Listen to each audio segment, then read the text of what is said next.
Hola, ¿cómo están? Dios me le bendiga, muy buenas noches. Es un placer, como todos los días, estar con ustedes en este espacio, en este tiempo de estudio, de edificación de la palabra de nuestro Padre Celestial. Que sea este un motivo también, además de estudiar esta palabra, de este devocional, que sea un motivo para colocar este tiempo en la presencia de nuestro Padre Celestial, que sea Él el que dirija, el que guíe, el que tome las riendas de esta nación, de cada una de las ciudades de esta nación. Entonces, soberano Padre Celestial, mi Dios Todopoderoso, en esta hora, Señor, nos presentamos delante de ti, Padre amado, delante de tu presencia, delante de tu altar, Padre. Hoy te pedimos, Dios, que sea usted el que tome el control absoluto, Señor, en esta nación, Padre amado. Sabemos, Dios, que tú eres el Todopoderoso, que para ti no hay nada imposible, Señor. Te pedimos, amado Padre Celestial, si hemos hallado gracia ante tus ojos, Padre, que sea usted obrando, que sea usted ministrando, que sea usted tomando cada corazón, cada mente, cada vida, Señor, y sea, Señor, haciendo su perfecta voluntad, Señor.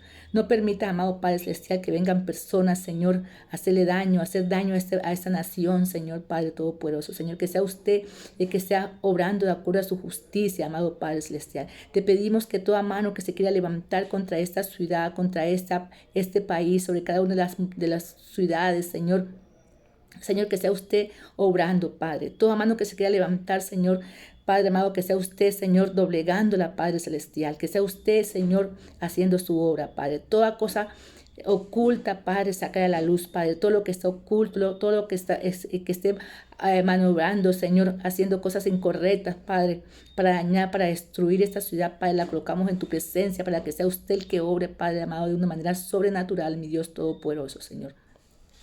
Desde ya, Señor, te pedimos, Dios, que sea usted tomando el control, Padre.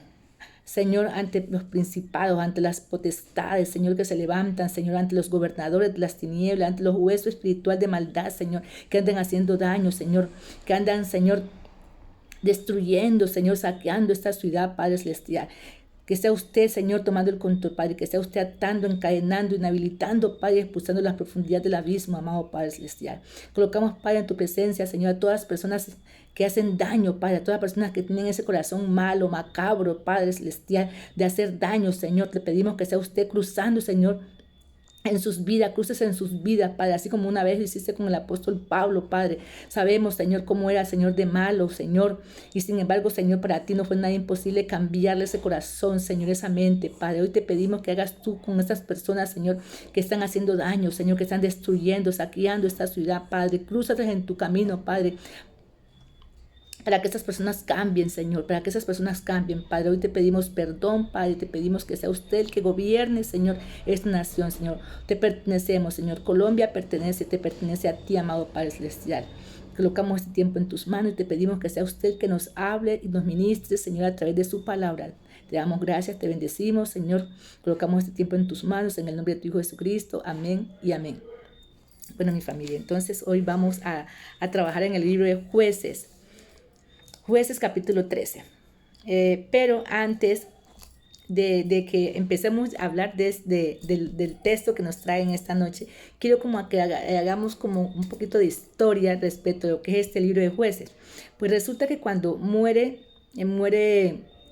eh, Josué, antes de Josué pues ya había muerto Moisés, y muere Josué, y cuando muere Josué también con el tiempo también empiezan a morir todas las generaciones de esa época, todas las generaciones que conocían los milagros, los prodigios que Dios había hecho en el Mar Rojo, y todos los milagros que Dios había hecho en la vida de todas esas personas, en la vida del pueblo escogido de Dios que era Israel.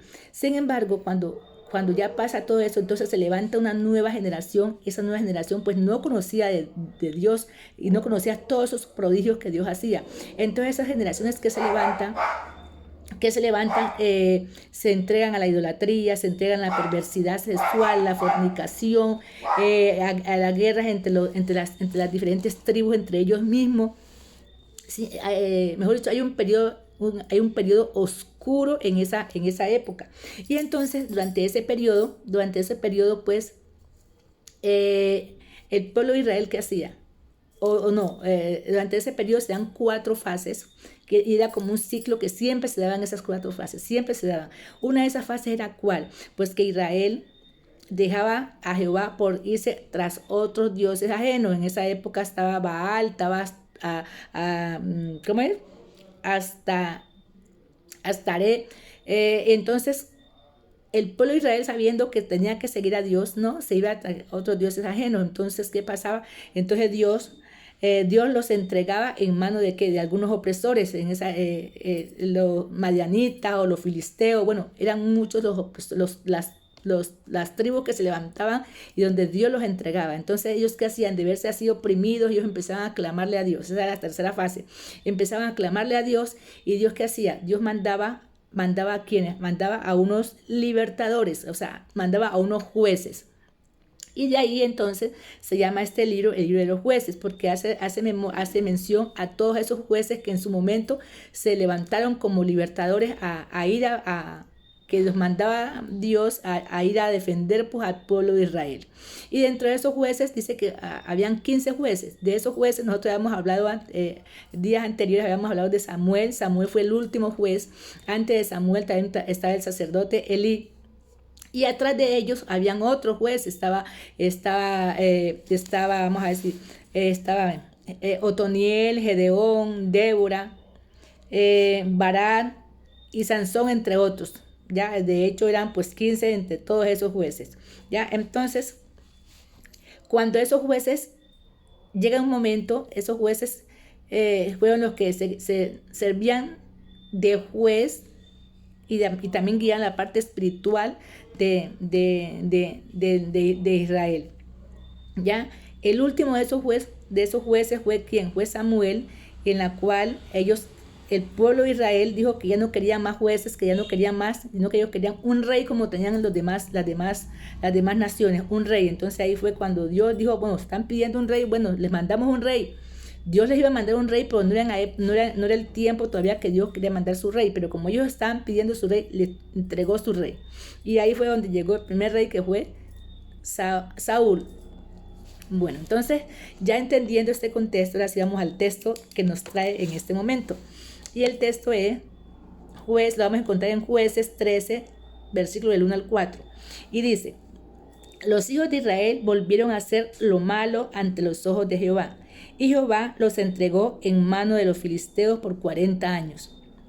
Y había un hombre, ese es el versículo 2, de Sora, de la tribu de Dan, el cual se llamaba Manoa, y su mujer era estéril y nunca había tenido hijos.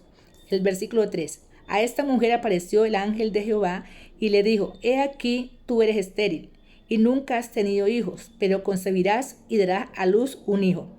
Ahora pues no bebas vino ni sidra, ni comas cosa inmunda, pues he aquí que concebirás y darás a luz un hijo, y navaja no pasará sobre su cabeza, porque el niño será nazareo a Dios desde su nacimiento, y él comenzará a salvar a Israel de mano de los filisteos. Bueno, entonces aquí estamos viendo. Aquí estamos viendo primero que todo que Dios, ¿qué pasa? Dios llama a sus servidores, Dios llama a sus siervos desde antes de nacer, desde antes de ser concebido. Dios ya ha predestinado su siervo, al quien va a escoger. Y estamos hablando aquí también de alguien que va a ser nazareo, y ese alguien se está refiriendo, todavía lo mencionan aquí, pues ese niño que va a nacer es Sansón. Entonces dice que ese niño va a ser nazareo. Y cuando hablamos del término nazareo, podemos decir que es alguien que es consagrado a Dios en este momento que está aquí, que está hablando de Sansón, fue consagrado desde antes de ser concebido, fue consagrado a Dios. ¿Ya? Y cuando hay dos maneras de ser nazareo. Uno cuando es consagrado antes, y otro puede ser que alguien que ya sea adulto, niño, como sea ya grande, pueda hacer un voto de nazareo. Pero en este caso, eso Dios era el que lo había consagrado, Dios era el que lo había apartado para servirle a él, para ser consagrado a él. Entonces ese niño no debería cortarse el cabello, porque el cabello era como ese símbolo de vitalidad, de fuerza, y asimismo de decir que todo su cuerpo era como templo a Dios, templo a Jehová. Que esa persona no debería, ese niño, y ni la mamá, debía haber consumido bebidas embriagantes, bebidas que sean fermentadas, ni también tampoco podían tocar a muertos, aunque fuera de la misma familia, no podían, porque eso, no podían tocar a muertos porque eso los hacía inmundo, ¿ya? Y entonces, todo eso tenía que pasar con ese nazareo. De hecho, si nosotros miramos en la Biblia vemos que Samuel, el que estuvimos hablando en estos días, fue nazareo. Juan el Bautista también fue nazareo, fueron apartados, fueron separados desde antes de nacer, desde el vientre de la madre, desde antes de nacer fueron apartados, consagrados para Dios. Pero también la Biblia nos dice que hay muchos otros que también hicieron ese voto de nazareo. Uno de ellos fue el apóstol Pablo, hizo ese voto de nazareo. Listo. Entonces, vemos aquí entonces que nos están hablando es de ese niño que iba a nacer. Entonces ese niño nace y fue Sansón, y ese niño creció, y a medida que fue creciendo, pues le fueron viendo como esos atributos, como esas dotes que iba a tener. Muchas veces a Sansón en las caricaturas o en las películas lo ponen como un hombre fuerte, fornido. No, Sansón no era eso. Sansón era un hombre común y corriente. De hecho, los filisteos cuando veían lo que le hacía, decían, bueno, ¿de dónde saca tanta fuerza? Si era una persona como del común, no era que era un gigante ni nada por el estilo, ni fortachón, nada, era como del común. Ya, entonces, pero ¿qué pasaba? Cuando Dios veía el momento, el Espíritu de Dios se posaba en él. Él no era que tenía el Espíritu, no, que el Espíritu de Dios llegaba a él para que él pudiera tener esa fuerza que llegó a tener. Y dentro de las cosas que Sansón hizo, podemos mirar que dice la Biblia, la palabra, que él desgarró un león, lo desgarró como que estuviera desgarrando un carnero o algo, lo desgarra, le arranca toda la quijada, todo, le arranca todo, lo despedaza, lo descuartiza con la mano. ¿Ya? También dice que mató con una quijada de un asna, mató a 1000 filisteos. Bueno, y hizo muchas cosas también que nos dice la Biblia. Pero cuando Sansón ya crece, pasa algo muy particular con él. Y eso es lo que lo vamos a encontrar en el capítulo 16 de aquí, del mismo libro de Jueces, 16, 18, 22. Dice, viendo Dalila que él había descubierto todo su corazón, envió a llamar a los principales de los filisteos, diciendo, venid esta vez porque él me ha descubierto todo su corazón. Y los principales de los filisteos vinieron a ella, trayendo en su mano el dinero. Y ella hizo que él se durmiese sobre sus rodillas y llamó a un hombre, quien lo rapó las siete guedejas de su cabeza. Y ella comenzó a afligirlo, pues su fuerza se apartó de él. Y le dijo, Sansón, los filisteos sobre ti. Y luego que despertó él de su sueño, se dijo, esta vez saldré como las otras y me escaparé. Pero él no sabía que Jehová ya se había apartado de él. Y vamos a leer otra vez este pedacito. Pero él no sabía que Jehová ya se había apartado de él. Y vemos nosotros aquí en estos versículos que acabamos de leer, que vemos una cosa tenaz, una tristeza. ¿Cómo es posible que cuando Dios toma a una persona, cuando Dios llama a una persona, esa persona empieza a jugar con el pecado y busca que Dios se aleje de él, que Dios se aparte de él, como pasó con Sansón? Sansón la tenía segura, estaba segura que iba a salir como las otras veces. Y de hecho, si aquí nos dice que iba a salir como las otras veces, quería decir que no era la primera vez que él hacía eso. O sea, él viendo que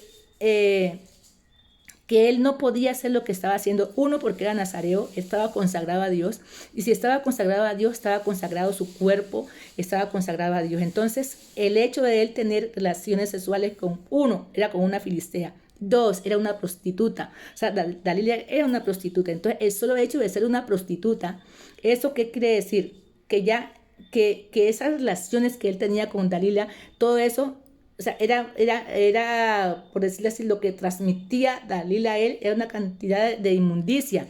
Ya, imagínese usted con cuántos hombres, con cuántos filisteos se puede haber acostado Dalila. Entonces, todo eso, toda esa inmundicia también también se transfería a la vida de Sansón, porque dice la palabra que nosotros somos una sola carne, ¿ya? Y con el esposo y el esposo es una sola carne, uno solo, o sea que lo de él se transmite a ella y lo de ella a él, o sea, uno solo. Entonces, Sansón no debía haber hecho eso. Dos, era una filistea. ¿Ya? Entonces, ¿qué pasó? Sansón empezó a jugar ¿con quién? Empezó a jugar con el pecado. No respetó ese voto que tenía Sansón de ser nazareo. No lo respetó, no cuidó eso que Dios le había dado. Eso tan maravilloso que Dios le había dado, no lo supo cuidar Sansón. Y eso hace que Dios se aleje de él de esa manera. Dios lo deja de esa manera. Y al decir aquí, pero no sabía que Jehová ya se había apartado de él. ¿Qué lo está diciendo? Que Sansón para Jehová espiritualmente estaba muerto. Cuando se empieza a jugar con el pecado, cuando se empieza a hacer cosas incorrectas, ¿qué es lo que buscamos? ¿Qué es lo que se busca? Que Dios se aparte de nosotros y eso se llama, que se entra a una muerte espiritual. A una muerte espiritual. Aunque si se lee el capítulo más adelante, a Sansón vuelve y le crece el pelo, porque sabemos que Sansón no debía cortarse el pelo, que eso fue lo que hizo, que provocó lo que provocó la caída de Sansón, que le cortaran el cabello, porque ahí estaba su fuerza, ahí estaba su vitalidad. Dios le permite, o sea, que otra vez le crezca el cabello y pueda él destruir que a todos esos filisteos que estaban en esa ciudad o no sé dónde la que estaban. Dios le permite que pase eso, pero porque esos son los propósitos de Dios. O sea, cuando Dios tiene un propósito, sea como sea, Dios cumple su propósito. Ahí el que pierde, ahí lo que pierde somos nosotros, porque nosotros nos alejamos de Dios, Dios nos aleja de Él. Pero el propósito de Dios, lo que Dios quiere, se cumple. Entonces Dios, ¿sí? Después le crece el cabello y Dios le permite que otra vez tenga esa fuerza, esa vitalidad y que pueda acabar con todo eso filisteo, porque ese es el propósito. Pero qué lástima que ya le había fallado a Dios. Ya le había fallado a Dios. Entonces, familia, como reflexión, nosotros qué podemos decir en esta oportunidad. Que para nosotros es un privilegio que Dios nos haya llamado. ¿Por qué?